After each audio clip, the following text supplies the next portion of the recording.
Hello students, welcome to Solve Analysis. இன்றைக்கி நம்ம பார்க்க போகிறது 12th ஸ்டாண்டர்ட் மேக்ஸில் சாப்டர் 1ஓட இம்பார்ட்டன்ட் 2 மார்க் 3 மார்க்ஸ் பார்க்க போகிறோம். அதாவது எல்லா கொஸ்டின் பேப்பர்லேயும் ரிப்பீட்டடாக வரக்கூடிய டாப் 20 2 மார்க்ஸ் 3 மார்க்ஸ் தான் நம்ம இப்போ பார்க்க போகிறோம். So first if adj A equal to ஒரு மேட்ரிக்ஸ்னால் ஃபைன் ஏ. ஸோ அட்ஜ் மேட்ரிக்ஸ் நம்மளுக்கு கொடுத்துருக்காங்க, இதிலேருந்து ஏ மேட்ரிக்ஸ் கண்டுபிடிக்க சொல்கிறாங்க. ஸோ இந்த மாதிரி சம்ஸ் சில டைம்ஸ் வரும், 3 மார்க்ஸ் இல்லை 2 மார்க்ஸில் கேட்பாங்க. Next sum, reduce the matrix to row echelon. So இதை ரோ எக்லான் ஃபார்முக்கு கொண்டு வர சொல்லியிருக்காங்க. இந்த மாதிரி சம்ஸ்லாம் போடுறதுக்கு ரொம்ப கம்மியான டைம் தான் ஆகும். ஸோ இதெல்லாம் வந்தால் கம்பல்சரி அட்டென்ட் பண்ணுங்கள். By using Gaussian elimination balance the chemical equation. So இது நம்மளுக்கு கடைசி எக்ஸசைஸில் கடைசி சம் மாடலில் கொடுத்துருக்காங்க. இந்த மாதிரி வர சம்ஸ் போடுறதுக்கு கொஞ்சம் ஸ்டெப்ஸ் எடுக்கும். 3 மார்க்கில் கேட்டாங்கன்னா இதை நீங்கள் கம்பல்சரி அட்டென்ட் பண்ணுற மாதிரி இருந்தால் பண்ணுங்கள். 2 மார்க்கில் கேட்டால் இது எழுதுறதுக்கு டைம் ஆகும். அதனால் உங்களுக்கு டைம் நிறையா இருக்குன்னா மட்டும் இதை அட்டென்ட் பண்ணுங்கள். பட் ஈஸியான சம் தான், டைம் பத்தாமல் போயிடக்கூடாது, அதனால சொன்னேன். Next, fourth sum. In an exam, 1 mark is awarded for every correct answer and 1/4 mark is deducted for every wrong answer. A student answered 100 questions and got 80 marks. How many questions were answered correctly? So இது நம்மளுக்கு எக்ஸசைஸ்லேயே இருக்கிற ஒரு problem தான். இதை Cramer's rule மூலயமா solve பண்ண சொல்லியிருக்காங்க. இந்த சம் அடிக்கடி வரும், லைக் நிறையா வாட்டி ரிப்பீட் ஆகிட்டே இருக்கும். ஸோ இதோட வேர்டிங்ஸ் முதற்கொண்டு ஸ்டெப்ஸ் வரைக்கும் கரெக்டாக ஞாபகம் வச்சு போடுங்க. ரொம்ப ஈஸியான சம் தான்.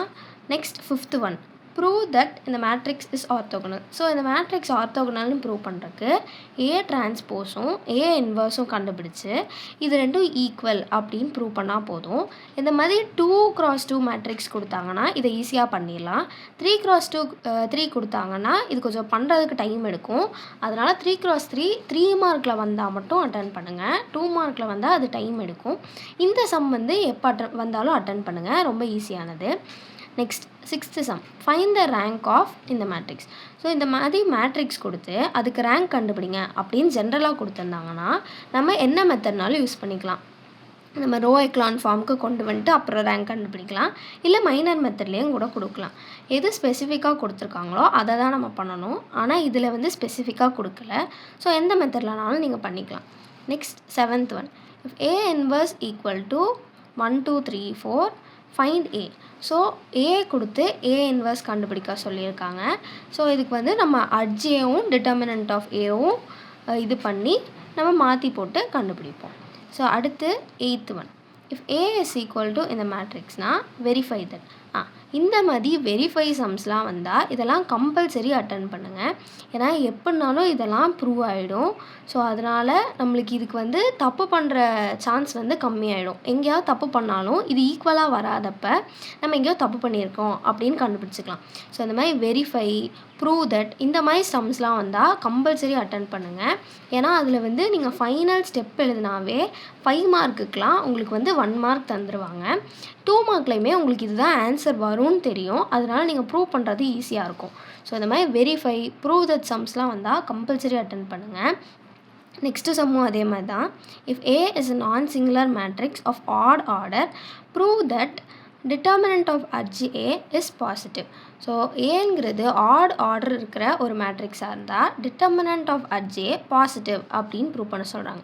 இந்த மாதிரி இருக்க கொஸ்டின்லாம் மோஸ்ட்லி தியரி மாதிரி தான் இருக்கும். நம்ம புக்லேயே ஆல்மோஸ்ட் ஒரு 2-3 சம்ஸ் மட்டும்தான் இந்த மாதிரி இருக்குது. இந்த மாதிரி இருக்கிறதெல்லாம் படித்து வச்சிட்டிங்கன்னா முக்கால்வாசி இதுலேருந்து க்ரியேட்டிவ் கேட்குறக்கும் கூட வாய்ப்பு இருக்குது. அதனால் இந்த சம்ஸ்லாம் நல்லா தெளிவாக பார்த்து வச்சுக்கோங்க.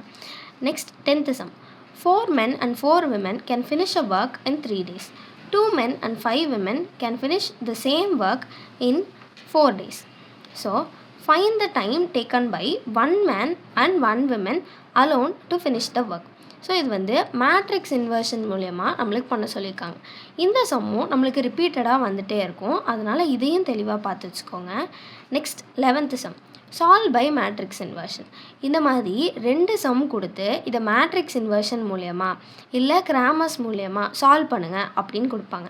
இந்த மாதிரி ஸ்பெசிஃபிக்காக கொடுத்தாங்கன்னா நம்ம அந்த மெத்தடில் மட்டும்தான் பண்ணணும். வேறு ஏதாவது மெத்தடில் பண்ணி ஆன்சர் கண்டுபிடிச்சோன்னா அவங்க அதுக்கு மார்க் கண்டிப்பாக தரமாட்டாங்க. வெறும்னே சால்வ் அப்படின்னு கொடுத்துருந்தாங்கன்னா நீங்கள் எந்த மெத்தட்லனாலும் பண்ணிக்கலாம். இந்த சம் அடிக்கடி வரும். நீங்கள் மேட்ரிக்ஸ் இன்வர்ஷன் மூலயமா இதை சால்வ் பண்ணணும். Next 12th sum. So AB கொடுத்துட்டாங்க. Verify AB whole inverse equal to B inverse A inverse. So நான் சொன்ன மாதிரி வெரிஃபை சம்ஸ்லாம் வந்தால் கம்பல்சரி அட்டன் பண்ணுங்கள். ஏன்னா இது ரொம்ப ஈஸி. வெறும் மல்டிப்ளை பண்ணி இன்வர்ஸ் கண்டுபிடிக்கணும். அடுத்ததுக்கு இன்வர்ஸ் கண்டுபிடிச்சிட்டு மல்டிப்ளை பண்ணணும். எப்படியும் ப்ரூவ் ஆகிடும். அதனால் இந்த மாதிரி சம்ஸ்லாம் போடுங்க. Next, if A is symmetric prove that adj A is also symmetric. So இதுவும் தியரி மாதிரி தான் வரும். நான் ஆல்ரெடி சொன்ன 9th சம் மாதிரி தான் இதுவும். ஸோ புக்கிலே இந்த மாதிரி 2-3 சம்ஸ் தான் இருக்குது. அதெல்லாம் ரிப்பீட்டடாக கேட்டுக்கிட்டே தான் இருப்பாங்க. ஸோ அதெல்லாம் நல்லா பார்த்து வச்சுக்கோங்க. Find the inverse of A by Gauss Jordan method. So இந்த மாதிரி 2x2 மேட்ரிக்ஸ் மட்டும்தான் நம்மளுக்கு 2 மார்க்லலாம் வரும். ஏன்னா இன்வர்ஸ் கண்டுபிடிக்கிறதுங்கிறது கொஞ்சம் லென்த்தியாக ஆன்சர் வரும். 2x2 மேட்ரிக்ஸாக இருந்தால் அட்டன் பண்ணுங்கள். 3x3க்கு நம்ம பண்ணும் போது நிறையா ஸ்டெப்ஸ் வரும். ஸோ கேர்லெஸ் விடுறதுக்கான வாய்ப்பு நிறையா இருக்குது. ஸோ அதனால் அந்த மாதிரி கொஸ்டின் வந்தால் அதை விட்டுட்டு 2nd சாப்டரோ 3rd சாப்டரோ அந்த மாதிரி ஈஸியாக இருக்கிற சம்ஸாக பிக் பண்ணி எழுதுங்க. Next 15th one. Find adj of adj A if adj A equal to இது. ஸோ நம்மளுக்கு அட்ஜ் ஏ கொடுத்துட்டாங்க. இதோட அட்ஜாயின்ட் கண்டுபிடிச்சா போதும். Next solve by Cramer's rule.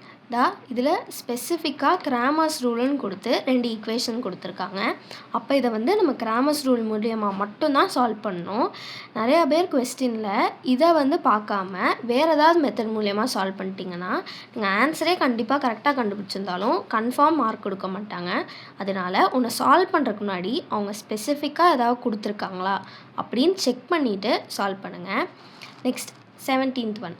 Find the rank by minor method. அதே சமுக்கு இங்கே மைனர் மெத்தட் மூலயமா மட்டும் ரேங்க் கண்டுபிடிங்க அப்படின்னு சொல்லியிருக்காங்க. அப்போ நீங்கள் இதை ரோ எக்லான் ஃபார்முக்கு கொண்டு வந்தெல்லாம் கண்டுபிடிக்கக்கூடாது. மைனர் மெத்தட் மட்டும்தான் நீங்கள் இதுக்கு யூஸ் பண்ணணும். நெக்ஸ்ட், ஏ கொடுத்துருக்காங்க. இதில் ஏ இன்வர்ஸ் டிரான்ஸ்போஸ் கேட்டிருக்காங்க. ஸோ நீங்கள் ஏ இன்வர்ஸ் கண்டுபிடிச்சிட்டும் கூட டிரான்ஸ்போஸ் பண்ணலாம். இல்லை இதுக்கு பதிலாக ஏ டிரான்ஸ்போஸ் கண்டுபிடிச்சிட்டு அதோட இன்வர்ஸ் எடுத்துக்கலாம். ஸோ எப்படினாலும் கண்டுபிடிக்கலாம். இது நம்மளுக்கு 3 மார்க்கில் கேட்பாங்க. நெக்ஸ்ட்டு ஏவோட மேட்ரிக்ஸ் கொடுத்துட்டாங்க. ஃபைண்ட் அட்ஜ் ஆஃப் அட்ஜ் ஏ. இதோட டிட்டர்மினன்ட் கேட்டிருக்காங்க. ஸோ இதுக்கு நம்மளுக்கு ஃபார்முலா இருக்குது. அந்த ஃபார்முலாவில் சப்ஸ்டியூட் பண்ணி இதோட ஆன்சர் கண்டுபிடிக்கணும். நெக்ஸ்ட், எஃப் ஆஃப் ஆல்ஃபா இதுதான் மேட்ரிக்ஸ்னால் show that F of alpha power -1 அதாவது இதோட inverse equal to F of minus alpha. இந்த சம் நிறையா வாட்டி 3 மார்க்கில் தான் கேட்பாங்க. மோஸ்ட் ஆஃப் த டைம்ஸ் இது ரிப்பீட்டடான சம். ஸோ அதனால் இதை ரொம்ப முக்கியமாக பார்த்துக்கணும். ஸோ இதுதான் டாப் 20 2 மார்க்ஸ் அண்ட் 3 மார்க்ஸ். இதை தவிர்த்து புக்கினுக்கு நம்ம என்ன ரெஃபர் பண்ணோன்னா புக்கில் பேஜ் நம்பர் 6லையும் 8லையும் இருக்கிற தியரம் 1.4 1.9. ஸோ இந்த 2 தியரம்லேயும் நம்மளுக்கு சின்ன சின்ன ஃபார்முலாஸ் மாதிரி நிறையா இருக்கும். இதுலேருந்து மட்டும்தான் நம்மளுக்கு மோஸ்ட்லி க்ரியேட்டிவ் சம்ஸ் வரும். க்ரியேட்டிவ், கம்பல்சரி இதெல்லாம் ஃபர்ஸ்ட் லெசன்லேருந்து எடுக்கிறாங்கன்னா இந்த 2 எக்ஸசைஸ் இந்த 2 தியரம்லேருந்து தான் எடுப்பாங்க. ஸோ புக்கினில் அந்த 2 தியரம் மட்டும் நல்லா படித்து வச்சுக்கோங்க. ஸோ இதெல்லாம் மட்டும் கவர் பண்ணாவே நம்மளால் கேட்குறதுல ஆல்மோஸ்ட் 90% நம்மளால் ஆன்சர் பண்ண முடியும். ஃபர்ஸ்ட் சாப்டர் 2 மார்க்ஸ் 3 மார்க்ஸ்லேருந்து. ஸோ கம்பல்சரி நீங்கள் ஒரு எக்ஸாம் போகிறதுக்கு முன்னாடி ஃபர்ஸ்ட் சாப்டர் இருந்தால் இந்த எல்லா 20 சம்ஸையும் இந்த 2 தியரமையும் கம்பல்சரி பார்த்துட்டு போங்க.